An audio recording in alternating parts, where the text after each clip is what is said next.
In this video, the following topics will be discussed.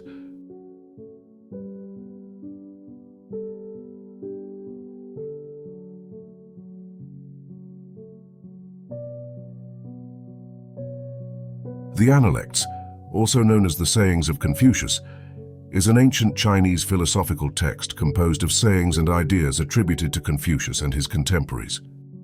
It is a classic work of the ancient Chinese Confucian school that has had a profound impact on future generations with its deep thoughts, unique perspectives, and rich life wisdom. The Analects and its wisdom are a daily part of Chinese life. It is traditionally believed to have been compiled by his followers. The text includes conversations between him and his disciples. The Song Dynasty Neo-Confucian scholar Zhu Xi stated that Analects is the records of Confucius's first and second generation pupils. According to Bangu's writing in the Book of Han, the Analects originated as individual records kept by Confucius's disciples of conversations between the master and them, which were then collected and jointly edited by the disciples after Confucius's death in 479 BC. However, there are some challenges to the date of the book.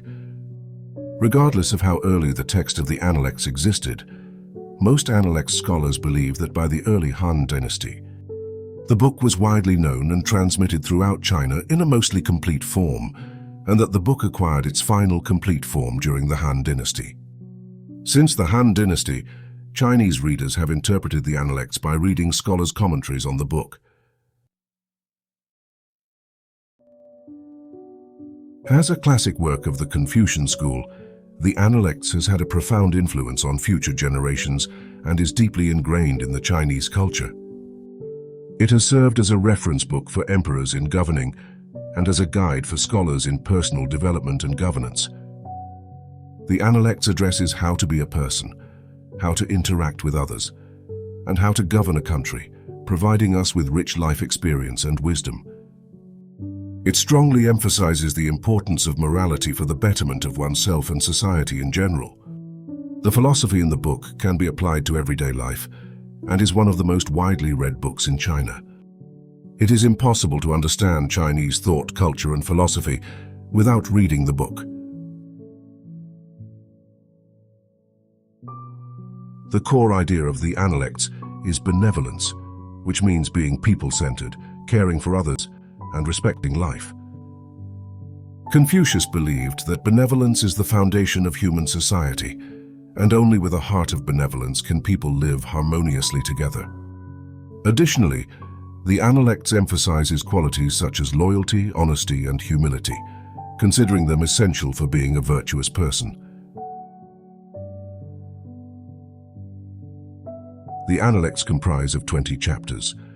The names of the chapters were the first 2 or 3 words of the first verse in Chinese. English translations have yielded different names in Chinese. They are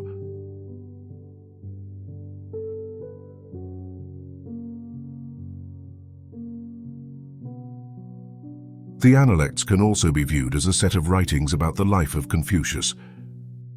The 20 different sections, each section outline an aspect of Confucius's character, an aspect of his life's timeline, an aspect of his exile, or his wise sayings.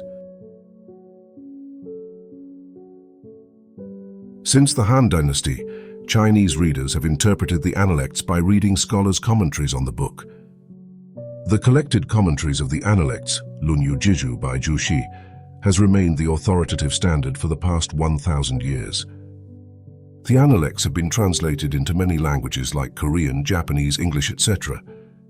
Notable English translators include James Legge, Lionel Giles, and William Jennings, which are the most commonly used translations on YouTube and the Internet.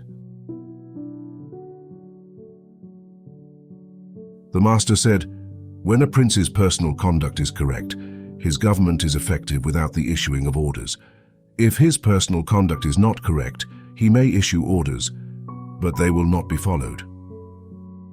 The master said, "The man who is fond of daring and is dissatisfied with poverty will proceed to insubordination. The man who is not virtuous when you carry your dislike of him to an extreme will also proceed to insubordination. The master said, "Learn as if you could not reach your object, and were always fearing also lest you should lose it." The master said, "Riches and honors are what men desire. If it cannot be obtained in the proper way, they should not be held. Poverty and meanness are what men dislike. If it cannot be avoided in the proper way, they should not be avoided." The master said, "The mind of the superior man is conversant with righteousness. The mind of the mean man is conversant with gain." There were 4 things from which the master was entirely free. He had no foregone conclusions, no arbitrary predeterminations, no obstinacy, and no egoism. The master said, "Fine words and an insinuating appearance are seldom associated with true virtue." The master said, "If a man take no thought about what is distant, he will find sorrow near at hand." The master said, "He who requires much from himself and little from others will keep himself from being the object of resentment." The master said, "By nature men are nearly alike, by practice they get to be wide apart."